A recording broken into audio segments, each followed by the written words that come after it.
የዓለም ሶስተኛው ትልቁ የኒውክሌር ጦር መሳሪያ ታጣቂ የነበረችው ዩክሬን መቼና እንዴት ትጥቋን ፈታች?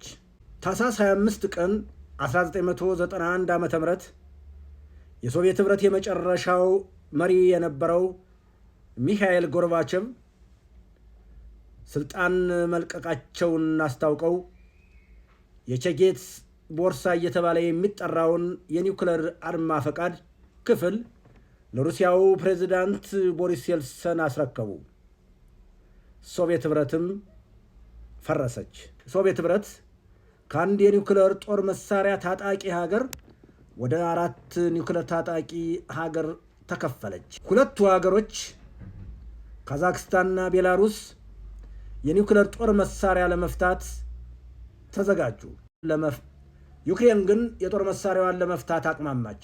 በዚች ሀገር ውስጥ ወይም ግዛት ውስጥ 176 አህጉር አቋራጭ ባለስቲክ ሚሳይሎች ነበሩ።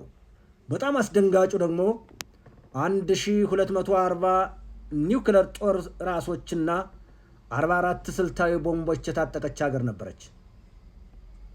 ስለዚህ ይሄ የጦር መሳሪያ በዓለም ሶስተኛው የኒውክሌር ታጣቂ ሀገር ያደርጋት ነበር። ታዲያ ይች ሀገር በምን ምክንያትና ሞኝነት ይህን ትልቅ የጦር መሳሪያ ፈታች የሚለውን በክፍል 2 እንመለከታለን።